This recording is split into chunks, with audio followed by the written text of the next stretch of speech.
Most people don't lose respect in one dramatic argument. It happens quietly, through 5 polite habits you probably do every single day without realizing it. You're a good person, genuinely. You mean well in almost every interaction you have, but somehow, certain relationships in your life feel one-sided. People around you have slowly stopped taking you as seriously as they once did. It's rarely one big dramatic mistake that causes this. It's almost always a handful of quiet habits, repeated over and over, until they quietly rewrite how people treat you. Here's the first one: saying yes when you actually mean no. People sense the hesitation even when you don't say a single word out loud about it. A half-second pause, a tightness in your voice, and over time, they stop fully trusting your yes altogether because they've learned it doesn't always mean what it says. Psychologist Robert Cialdini spent years studying why people say yes to things they don't want to do, and found that most of us aren't actually agreeing because we want to. We're agreeing because saying no in the moment feels more uncomfortable than the thing we're agreeing to. So here's what actually breaks this pattern. Build in a pause before you answer. Not a dramatic one, just enough space to interrupt the automatic yes. "Let me check and get back to you" is one of the most underrated sentences in the English language because it buys your real answer a few seconds to catch up to your mouth. The first few times you do this, it will feel unnatural. Do it anyway, because every honest no you give teaches people that your yes actually means something. Here's the second habit: apologizing for things that genuinely aren't your fault. You bump into someone and say, "Sorry." Someone else is late, and somehow you say sorry. Constant, unnecessary apologizing quietly signals to everyone around you that your own needs matter less than theirs, even when that was never your intention. It becomes background noise, the verbal equivalent of shrinking yourself before anyone even asked you to. The fix here is smaller than you'd expect. Replace the reflex apology with a neutral statement instead. "Sorry I'm late" becomes "thanks for waiting." "Sorry to bother you" becomes "quick question." The situation doesn't change. The words around it do.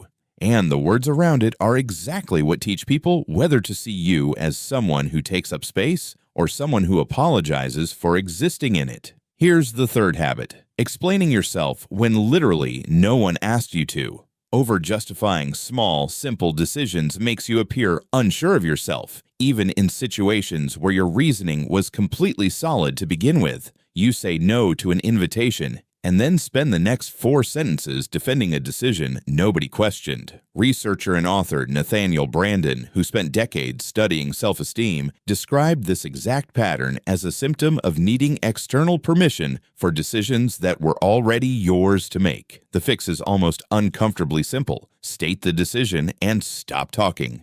"I can't make it Friday" is a complete sentence. Silence after a statement doesn't need to be filled with justification, even though every instinct in your body will tell you otherwise. The urge to explain is not evidence that you owe an explanation. It's just a habit, and habits can be interrupted the same way they were built, one repetition at a time. Here's the fourth habit: letting your boundaries shift depending on who's upset with you. A boundary that moves under pressure every single time someone pushes back on it quietly stops functioning as a boundary at all. It becomes a suggestion, and people, whether they mean to or not, learn exactly how much pressure it takes to move you. Here's what actually holds a boundary in place: decide it in advance, long before the moment of pressure arrives. Researcher Brené Brown, who has spent years studying vulnerability and boundaries, points out that boundaries decided in the heat of the moment almost always bend because you're negotiating with someone else's emotional reaction in real time.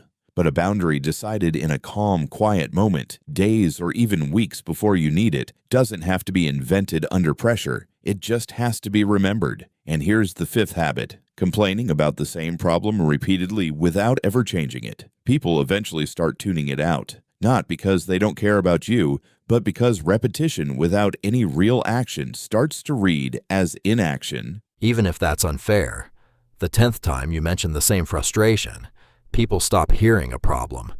They start hearing a pattern. The fix isn't to stop complaining altogether.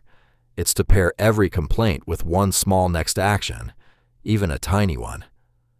"This is driving me crazy, so I'm going to send that email tomorrow." Or if there's genuinely nothing to be done, consciously choose not to voice the complaint at all this time. Either path keeps your words tied to movement, instead of quietly training people to expect the same conversation on repeat, forever. None of these 5 things make you a bad person, not even close. But they do quietly teach the people around you exactly how to treat you going forward, often without you ever meaning to teach them anything at all. Every hesitant yes, every unnecessary apology, every over-explained decision, every boundary that bends, every complaint without a next step is a small lesson you're handing someone else about how much room you take up in your own life.